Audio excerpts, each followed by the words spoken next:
সকলকে শুভ গৌর পূর্ণিমা, শুভ দোলযাত্রা উৎসবের কৃষ্ণময় শুভেচ্ছা, অভিনন্দন এবং সশ্রদ্ধ প্রণতি নিবেদন করে আমরা আমাদের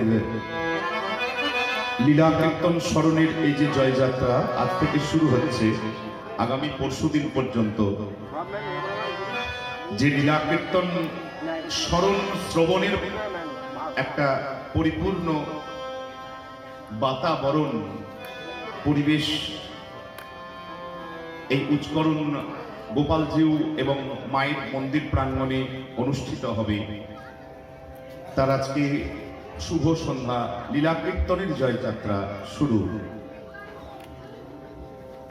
খুব সুন্দর একটি যোগ, এই যোগেই মহাপ্রভুর জন্ম হয়েছিল। যেদিন মহাপ্রভু আজ থেকে 540 বছর পূর্বে, এটা 541তম শুভ জন্মতিথি। শ্রীমন মহাপ্রভুর 541তম মানে 540 বছর পূর্বে এরকম একটি ফাল্গুনী পূর্ণিমায় চন্দ্রগ্রহণের সময় মহাপ্রভু জন্মেছিলেন।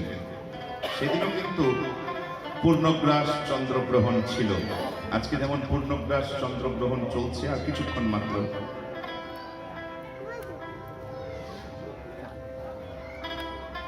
ঠিক সন্ধ্যায় পূর্ণগ্রাস শুরু হওয়ার মুহূর্তেই মহাপ্রভুর জন্ম হয়েছিল নবদ্বীপে।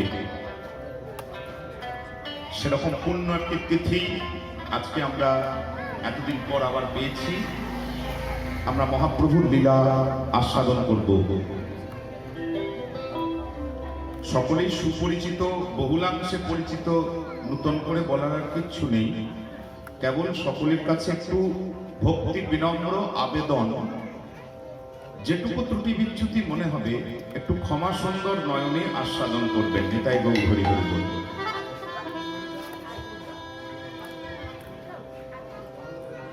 চলুন আমরা মহাপ্রভু দর্শন করি।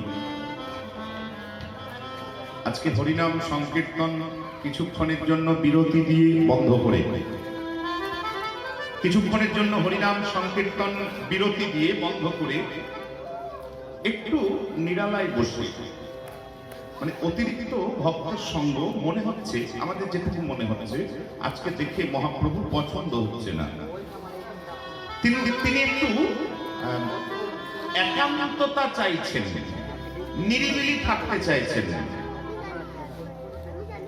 চোখ দুটো আরক্তিম, আরক্তিম মানে লাল, বিন্দু বিন্দু বিন্দু বিন্দু জল কিন্তু চোখ থেকে ঝরে ঝরে পড়ছে।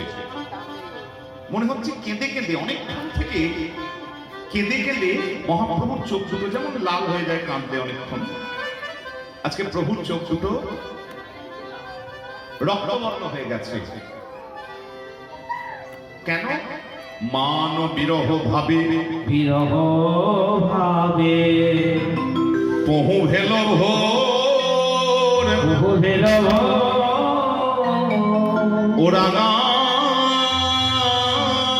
নয়নে বহে, নয়নে বহে আজ তপত হিল,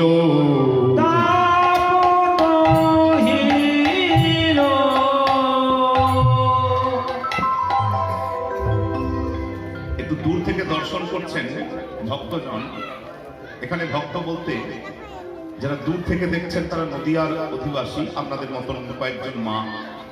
তারা সকালবেলায় জল আনতে যাচ্ছিলেন গঙ্গার ঘাটে। মহাপ্রভু এই মুহূর্তে রয়েছেন শ্রীবাস অঙ্গনে, পথের ধারে শ্রীবাস অঙ্গন। নদিয়া নাগরিক কয়েকজন মা ঝুঁকি ঝুঁকি দিচ্ছেন।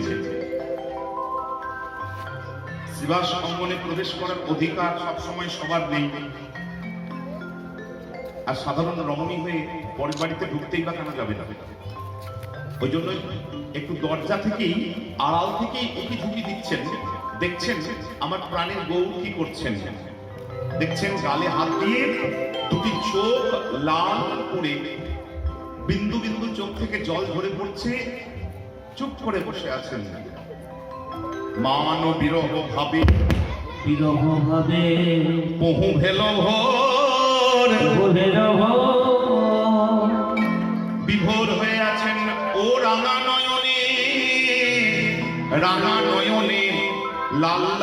দুটি চোখ থেকে তপতহি, তপ্ত তপ্ত মানে হচ্ছে উষ্ণ গরম, চোখ থেকে জল বেরোলে অনুভব করবেন, এটা তো একটু অনুভবের ব্যাপার, ছ্যাঁকা তো আর লাগবে না,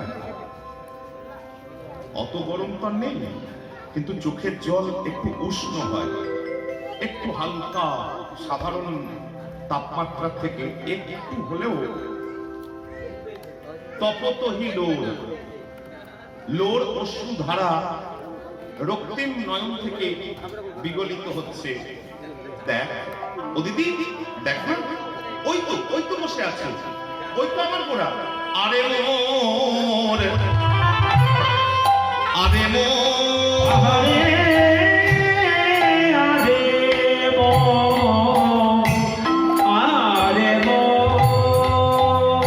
আমার শ্রী গৌরাঙ্গ চাঁদ,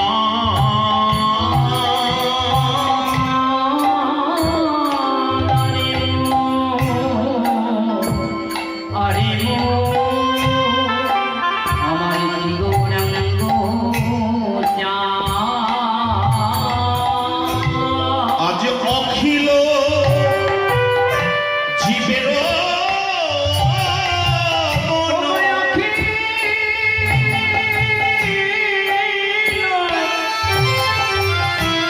জীবের মনে অখিল জীবের মন লোচন, লোচন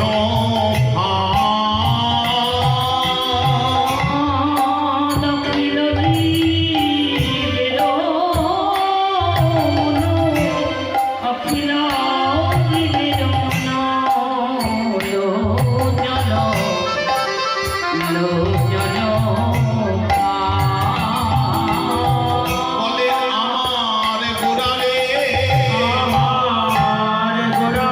একমাত্র আমার গোড়ারে, দিদি আমি গর্ব করে বলতে পারি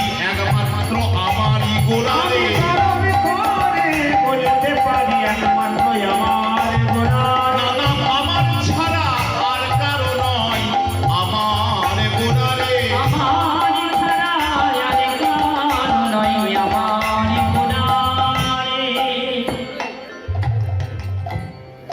এই অনুভবটা যতটা ভালো ততটাই কিন্তু একটু বিচ্যুত হয়ে গেলে বেদনা, যন্ত্রণা। মহত্তম বস্তু গৌরাঙ্গ তো কারোর, চৈতন্য তো কারোর একা হতে পারে না, চৈতন্য কি কারোর একা হতে পারে? কোন ব্যক্তি বিশেষের, কোন সম্প্রদায় বিশেষের চৈতন্য কারোর একা হতে পারে না। যিনি চৈতন্যের সাধনা করবেন চৈতন্য তার। এখানে চৈতন্য মানে যিনি হাত তুলে দাঁড়িয়ে আছেন গৌর সুন্দর, শুধু তাই নয়, তিনি তো একটা রূপ মাত্র। এখানে চৈতন্য মানে হচ্ছে চেতনা,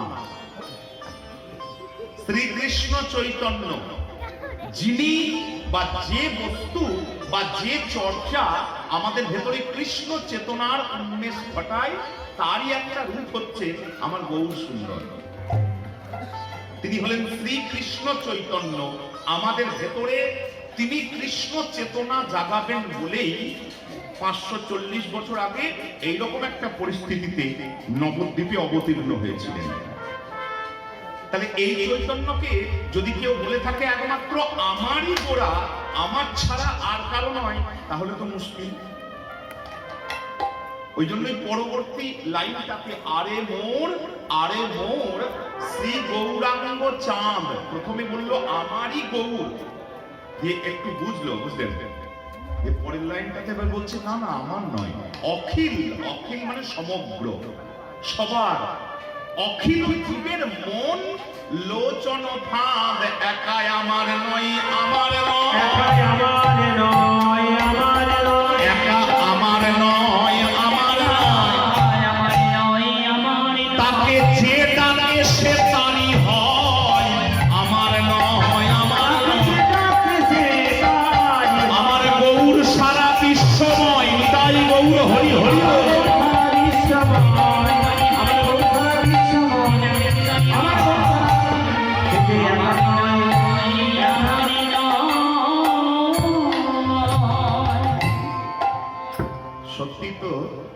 চৈতন্য কারোর একার নয়, গৌর কারোর একার নয়।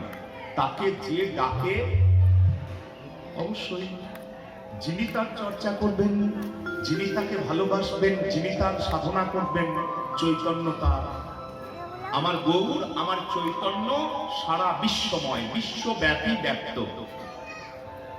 বলে অবশ্যই নিজেদের কথাই তো আলোচনা করছি, আর ওর যে চোখ দিয়ে জল বেরোচ্ছে, উনি যে চোখ রক্তবর্ণ করে গালে হাত দিয়ে ডুকরে ডুকরে কাঁপছেন এবং মুখে বিড়বিড় বিড়বিড় করে, মানে গুনগুন গুনগুন করে, খুব জোরে কিন্তু নয়, একদম আস্তে কিছু কিছু বলে কাঁপছেন, তা তার মনের একটু খবর নেব না? যাকে ভালোবাসি শুধু দূর থেকে নিজেদের কথাই বলবো, যাকে ভালোবাসি সে কাঁপছে আর আপনি নিজের কথাই বলে যাবেন, তাহলে আর ভালোবাসার কি নাম রইল? যাকে ভালোবাসেন তার চোখ দিয়ে জল ধরছে, গুনগুন করে কিছু বলছে, গালে হাত দিয়ে কোন একটা ভাবে সে বিভাবিত, তার কাছে গিয়ে সেটা জানার একটু চেষ্টা করবেন না? কি বলছেন? যারা অন্তরঙ্গের ভক্ত, যারা দূর থেকে আছেন, অনেক বড় উঠোন, তো উঠোনের বাইরের দরজা, বাইরের দরজা থেকে ভেতরের জিনিসটা দেখা যাবে কিন্তু শোনা যাবে না। আমার মতন তার চিৎকার করে মাইক্রোফোন নিয়ে বলছেন না, খুব আস্তে আস্তে বিড়বিড় করে, গুনগুন করে। একমাত্র কাছে যারা দাঁড়িয়ে আছেন তারা শুনতে পাচ্ছেন। অদ্বৈত, শ্রীবাস, গদাধর, গৌরীদাস, নরহরি, দাদা নিতাই চাঁদ, তারা কাছে কাছে কাছে কাছে দাঁড়িয়ে আছেন, তারা শুনছেন, তারা অনুভব করার চেষ্টা করছেন। ওই জন্যই তারা কিন্তু মহাপ্রভুকে বিরক্ত করছেন না, মহাপ্রভুর ভাবে কোনো আঘাত দিচ্ছেন না। তিনি কাঁদছেন, কি বলে কাঁদছেন? কাঁদিয়া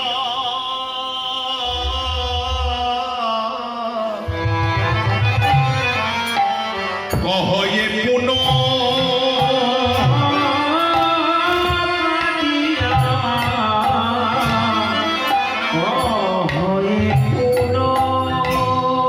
পুনধিক মোর বুদ্ধি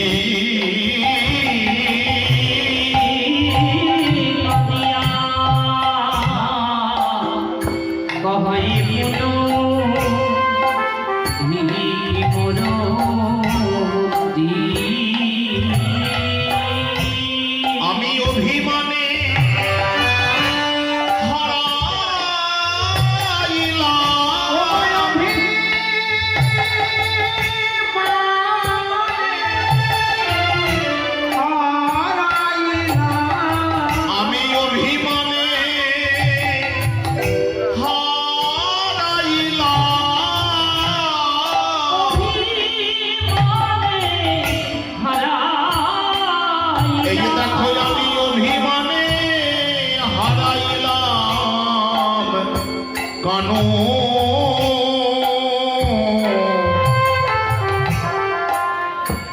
কানু গুণ নিধি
আপনি আচরি ধর্ম জীবের শিখাবো, আমি অনুভব করব, তারপর সকলকে অনুভব করাবো। গালে হাত দিয়ে কাঁদছেন, কাঁদিয়া কহয়ে পুনঃ, পুনঃ বারংবার, আবার আবার কাঁদিয়া কহয়ে পুনঃ ধিক ধীর শতধীর ধিক্কার দিচ্ছেন কাকে? মোর বুদ্ধি। যে বুদ্ধির আমরা গৌরব করি, যে বুদ্ধির বলে আমরা নিজেকে বুদ্ধিমান বলে মনে করি, বুদ্ধিমত্তার গৌরব করি, সেই বুদ্ধিকে ধিক্কার দিচ্ছেন। কেন? ওই বুদ্ধির বলেই কিন্তু আমাদের এত অভিমান, এত অহংকার,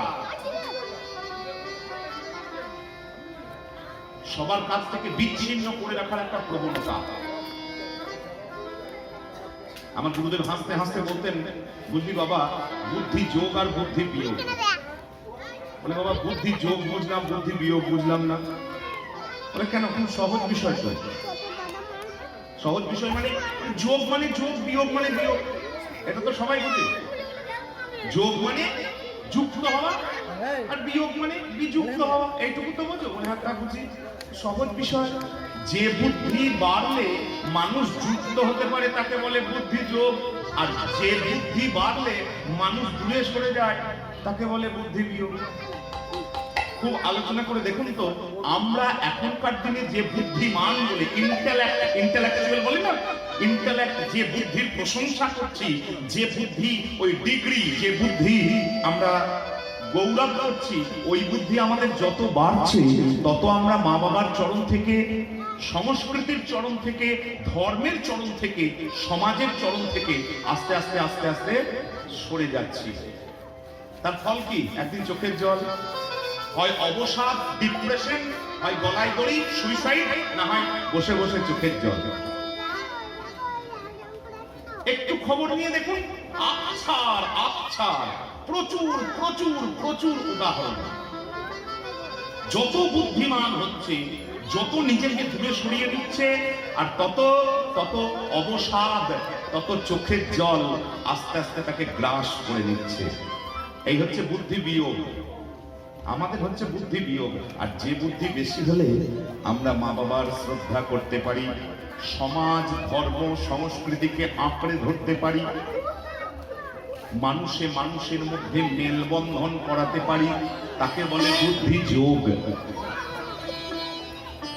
মহাপ্রভু নিজের অনুভব আমাদের মধ্যে সঞ্চারিত করার চেষ্টা করছেন, যে জীব বোঝো, অনুভব করো, একটু তো ভাবো। তোমরা মানুষ, তোমরা কিন্তু অন্যান্য প্রাণীর মতন আর পাঁচটা গরু, ছাগল, ভেড়া, কুকুর নও। সাধুগুরু বৈষ্ণব বলছেন, শাস্ত্র বলছেন, মহাপ্রভু বলছেন, 540 বছর ধরে ওই কথাই বলে যাচ্ছেন, যে তোমরা কিন্তু প্রাণীকুলে শ্রেষ্ঠ। তোমরা আর পাঁচটা মানুষের, আর পাঁচটা প্রাণীর মতন গরু, ছাগল, ভেড়া, কুকুর, শিয়াল নও। তোমরা মানুষ। তোমরা মানুষ, অন্ততপক্ষে নিজের ভালোটা বোঝো, অন্যের ভালো বুঝতে হবে না। সবাই যদি নিজের নিজের ঠিকঠাক ভালোটা বোঝে, তাহলে গোটা পরিবেশটাই ভালো হয়ে যাবে। অন্ততপক্ষে নিজের ভালোটা বোঝো, যে কোনটাতে তোমার ক্ষতি হচ্ছে। যত বুদ্ধিমান হচ্ছ, যত বুদ্ধি বাড়ছে, তত তোমরা মা বাবার চরণ থেকে, ধর্মের চরণ থেকে, সংস্কৃতির চরণ থেকে, সমাজের কাছ থেকে সরে সরে যাচ্ছ। একা বাঁচাই ভালো বাবা। তার জন্য এত চোখের জল, এত অবসাদ। মহাপ্রভু চাইছেন সেই অনুভব যাতে আমাদের মধ্যে যত তাড়াতাড়ি আসবে, চোখের জলটা যত তাড়াতাড়ি পড়ে যাবে, তত তাড়াতাড়ি আমরা বুঝতে পারবো, বুঝলেন? কারণ প্রায়শ্চিত্ত করতে হবে। ভুল তো করছি, ভুলের প্রায়শ্চিত্ত কিন্তু এইভাবে হবে না। ওই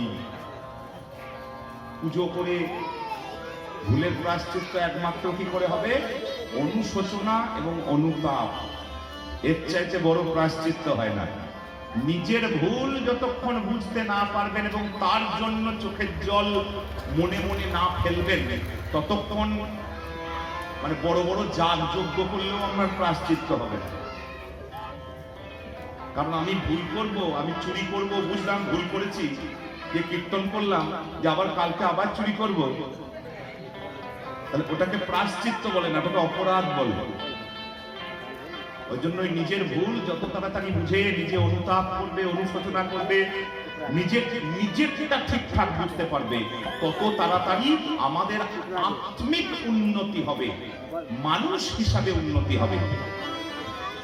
মানে মানুষ মানে শুধু এই রক্ত মাংস আর ইন্দ্রিয়গুলো নয়, ওগুলো গরু ছাগল ভেড়া কুকুর শিয়াল তো আছে, রক্ত মাংস ইন্দ্রিয়। মানুষ মানে হচ্ছে চিন্তা, মনন। মনন, চিন্তা করার ব্যাপারটা, মনন আছে বলে আমরা মানব। যদি আমরা চিন্তা করতে না পারি তাহলে আমরা একটা মাংসপিণ্ড প্রাণীর মতন। আর বিশেষ কোনো বৈশিষ্ট্য আমার মধ্যে নেই। আহার নিদ্রা ভয় মৈথুনঞ্চ সামান্য মেতাদ পশুভি নরানাম। অন্যান্য পশুর মতন, গরু ছাগল ভেড়ার মতন আমরাও খাই, আমরাও ঘুমাই, আমরাও ভয় পাই, আমরাও সন্তানের জন্ম দিই, বংশবৃদ্ধি করি, কিন্তু তবু আমরা মানুষ। কেন মানুষ? না আমরা চিন্তা করতে পারি কিসে আমাদের মঙ্গল হবে, কিসে আমাদের অমঙ্গল হবে। একটা গরু ছাগল ভেড়া কুকুর শিয়ালে সেই চিন্তাটা করতে পারে না। তাহলে সেই গুণটাই যদি আমাদের মধ্যে না থাকে, আত্মসমালোচনা, অনুতাপ, অনুশোচনার গুণ যদি আমাদের মধ্যে না থাকে, তাহলে আর মানুষ কি করে হলাম? মহাপ্রভু আজকে সেই আমাদেরকে আস্বাদন করাবেন। যে হইল আমার মন দুঃখ,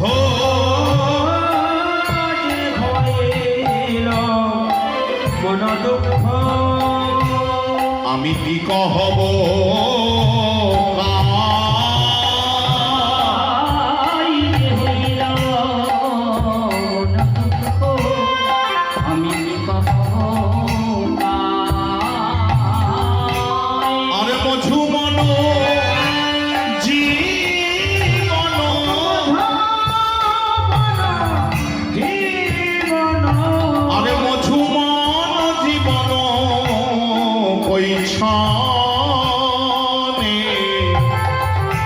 আমি কই ছনে জুরা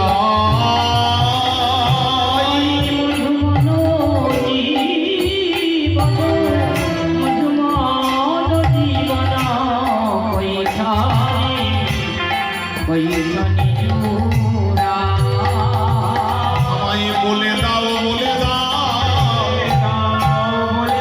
আমায় বলে দাও, বলে দাও, কোথায় গেলে পরাণ বধূ পাবো, বলে দাও, বলে দাও, আমি কোথায় গেলে প্রাণ বধূ পাবো, বলে দাও, বলে দাও, আমি হিয়াই ধরে প্রাণ জুড়াবো, নিতাই গৌর হরি হরি হরি।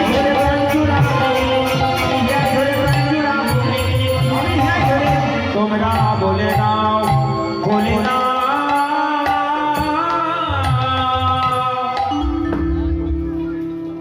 বারবার বলছেন যে হইল মন দুঃখ, আমার মনের যে, মহাপ্রভু বলছেন, আমার গৌর হরি আস্তে আস্তে আস্তে আস্তে বলছেন, ভক্তগণ, কাছের ভক্তগণ আস্বাদন করছেন, আমার যে মনের দুঃখ হয়েছে, কি বলিব, কাকে বলবো, কোথায় বলবো? সত্যি তো এই কথা বলার লোক নেই।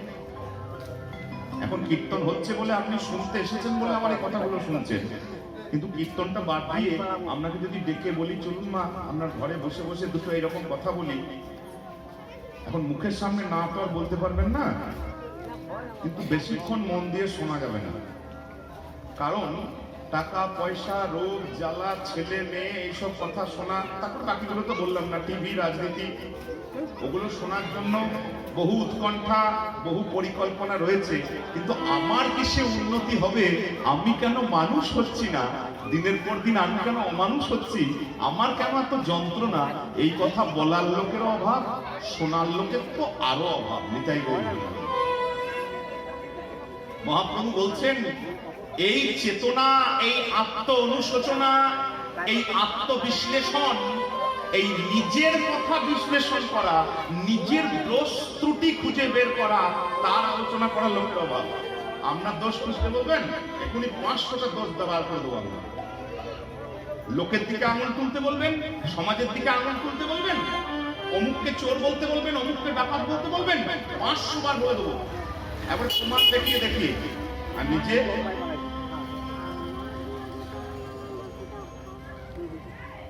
আমার আলোচনাটা কে করবে? লোকের আলোচনা করে তো আপনি লোককে শুধরাতে পারবেন না।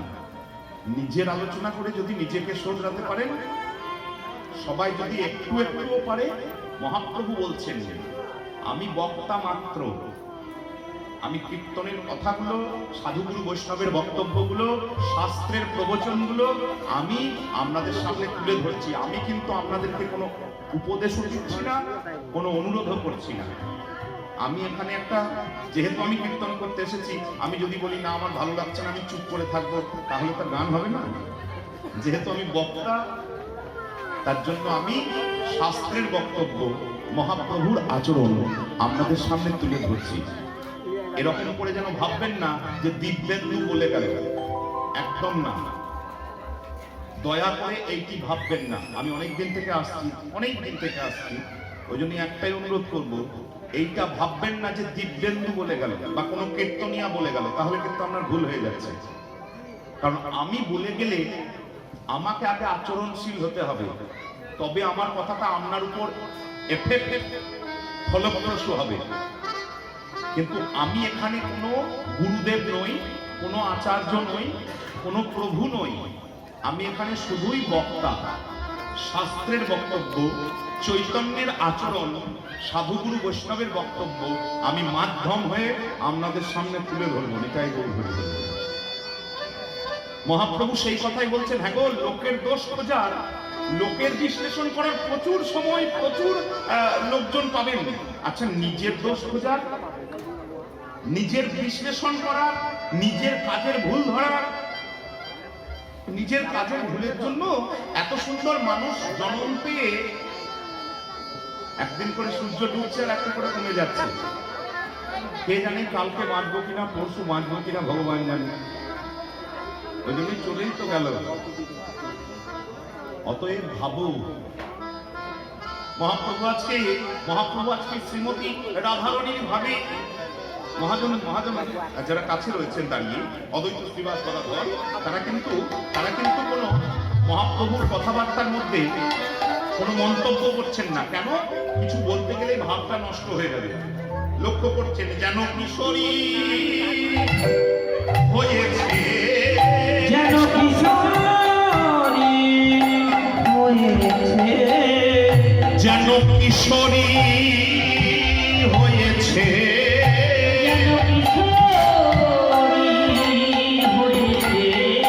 সেই মানিনীর ভাব সরি সরি, যেন কিশোরী হয়েছে, সেই মানিনীর ভাব সরি সরি।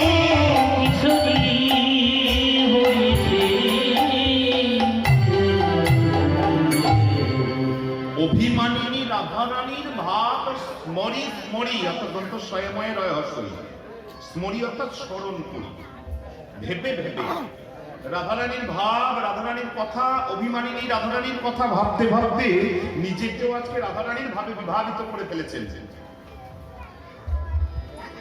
এটা বৃন্দাবন লীলার চাইতেও আরো বেশি মারাত্মক অনুভব। সেই ভাব মহাপ্রভু আর আস্বাদন করানোর চেষ্টা করছেন যে নিজেও কাঁদবো আর নিজের চিন্তা দিয়ে জগৎকে কাঁদাবো। মুখে কিন্তু কৃষ্ণ নাম, হরে কৃষ্ণ কৃষ্ণ কৃষ্ণ হরে হরে, হরে রাম রাম রাম হরে হরে, এই 16 নাম 32 অক্ষর দিয়ে সেই বৃন্দাবনের রস নিজে আস্বাদন করব আর জগতের মানুষকে আস্বাদন করাবো। তার জন্যই 540 বছর আগে এইরকম একটা তিথিতে, পূর্ণিমা অথচ চন্দ্রগ্রহণ, পূর্ণগ্রাস, এইরকম সময় সন্ধ্যার প্রাক মুহূর্তেই মহাপ্রভু নবদ্বীপে এসেছিলেন 540 বছর আগে।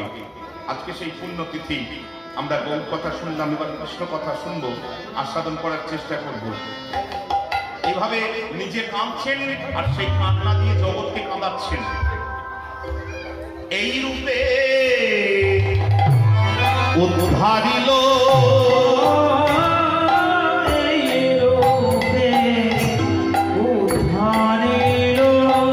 আজ যত নর নারী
তোমাকে যিনি যিনি এই পদাবলী পদাবলী মানে এই যে কবিতা গান এই যে আমরা গাইলাম, এই গৌরচন্দ্রিকার পদাবলী বা গান যিনি রচনা করছেন তিনি একজন বিদগ্ধ পণ্ডিত। সালারের কাছে মালিহাটি, অনেকে জানেন অনেকে জানেন না, সালারের কাছে মালিহাটি, মালিহাটি তার বাড়ি। বীরভূমের রাজা আকালিপুর ভদ্রপুর নলহাটির কাছে নন্দকুমার, রাজা নন্দকুমারের যিনি গুরুদেব ছিলেন ছিল রাধামোহন ঠাকুর, পদামৃত সমুদ্র রচনা করেছিলেন। সেই রাধামোহন ঠাকুর শ্রীনিবাস আচার্যের দৌহিত্র সম্পর্কের নাতি, দুহিতা পুত্র। তিনি এই গান লিখছেন, শেষকালে ভনিতা দিচ্ছেন, রাধা মোহনে কহে না হইল হামারি। তিনি একজন বিদগ্ধ পণ্ডিত, মহাপ্রভুর যাকে দ্বিতীয় অবতার বলা হয়, শ্রীনিবাস আচার্যের নাতি। তিনি বীরভূমের রাজা নন্দকুমারের গুরুদেব। তারপর আরো অনেক তার গুণবত্তা রয়েছে। তবুও তিনি বলছেন এই পতিত পাবন অবতারে এই 540 বছর হতে চলত, তবুও আমি তো বাকি, একমাত্র আমি তো বাকি। কেন বাকি? তিনি আত্মসমালোচনা করছেন। এইটা কিন্তু তার লেখা নয়, ছিল রামদাস বাবাজি মহারাজ এখানে আখর দিচ্ছেন। কেন বাকি জানো? কেন বাকি গো? শ্রী গুরু বৈষ্ণবে দিয়ে ফাঁকি আমি তো বাকি,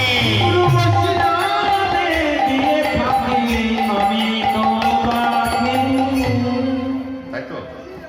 যিনি ফাঁকি দেবেন, যিনি, সে আপনি হতে পারেন, আমি হতে পারি, আমরা হতে পারি, যিনি ফাঁকি দেবেন তিনি বাকিতে পড়বেন। গুরুদেব, শ্রী গুরুদেব যে শর্তে মন্ত্র দিয়েছিল, কেউ কারোর দিকে আঙুল তোলার দরকার নেই, নিজের দিকে আঙুল তুলুন। সেই আচরণ কি আমি করতে পারছি? শ্রী গুরুদেব যে কাজগুলো করতে বলেছিলেন মন্ত্রের জন্য, জীবন পরিবর্তনের জন্য, সেগুলো কি আমি করতে পারছি বা পেরেছি? এই যে কীর্তনের আসরে এসে বসেছি, এত সাধু গুরু বৈষ্ণব, এত শ্রীমদ ভগবত গীতা, শ্রীমদ ভাগবত, এই যে শাস্ত্রের বক্তব্য শুনবো, তার একটাও কি মানার চেষ্টা করি? মানি না মানি পরের কথা, মানতে পারি কতটা সেটা অনেক পরের কথা।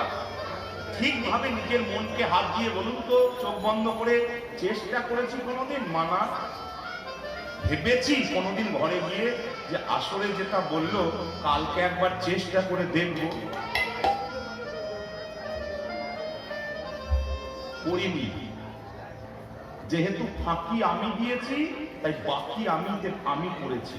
যিনি ফাঁকি দেবেন গুরুদেবকে, যিনি ফাঁকি দেবেন শাস্ত্রকে, যিনি ফাঁকি দেবেন ধর্মাচার্য সাধুদের, তিনি ফাঁকিতে পড়বেন। যিনি ফাঁকি দেবেন তিনি বাকিতে পড়বেন। ওই জন্যই লোকের দিকে আঙুল না তুলে নিজের দিকেই বলছেন আমি তো বাকি, শ্রী গুরু বৈষ্ণবে দিয়ে ফাঁকি আমি তো বাকি, এই পতিত পাবন অবনিতাই গৌর হরি হরি।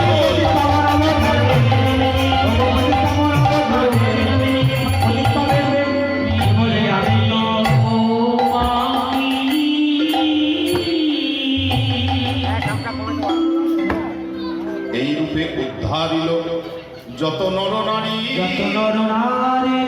রাধা মোহন কহে না হইল হামারি রে। রাধা মোহন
শ্রীরাধারমণ রমণী মনমোহন বৃন্দাবন বন দেবা।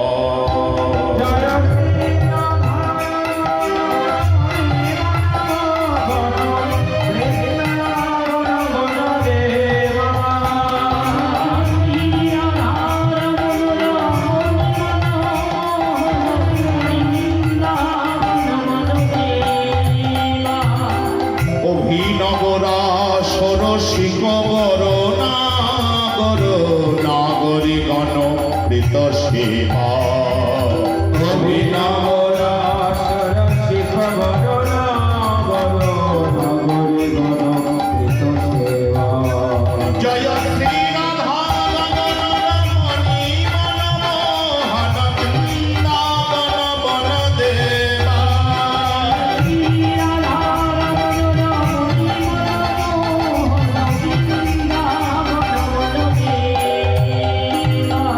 ব্রজপতি দম্পতি হৃদয় আনন্দন নন্দন নবঘন শ্যাম। প্রজাপতি দম্পতি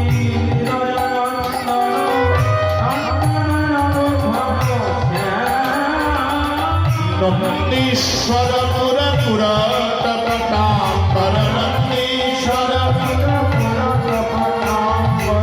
নন্দীশ্বর পুর পুরাটপটাম্বর নন্দীশ্বর পুর রামানুজগণধা।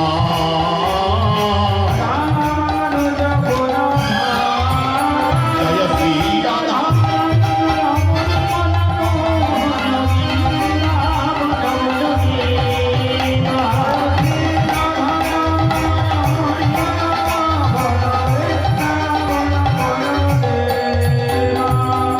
গোবর্ধন ধর ধরণী সুধাকর মুখরিত মোহন বংশ।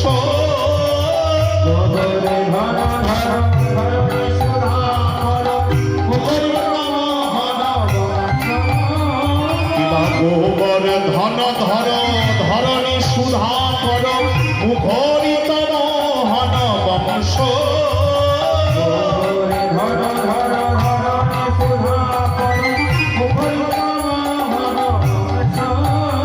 আজ শ্রীরাম সুদাম সুবল সখা সুন্দর রাম। শ্রীরাম সুদাম সুবল সখা সুন্দর রাম। হরিত মোহন বংশ চন্দ্র প্রচার অবকাশ। জয় শ্রী রাধা রমণ রমণী মনমোহন।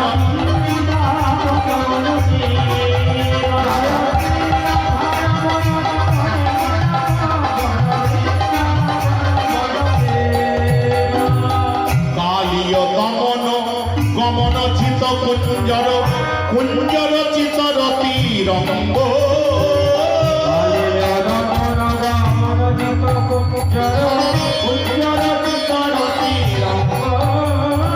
কালীয় দমন গমন চিত কুঞ্জর কুঞ্জর চিতরতি রঙ্গ।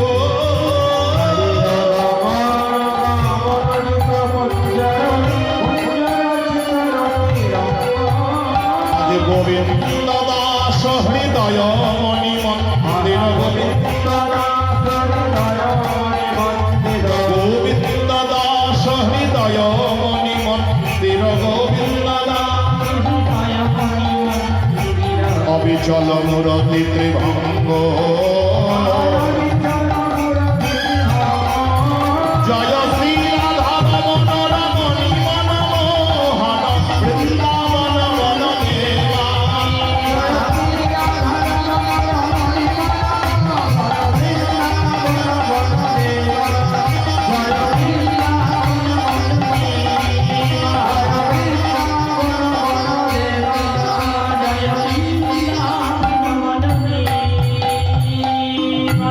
बोलिए श्रीमती राधा रानी की, श्याम सुंदर गोपीनाथ मदन मोहन की, अपना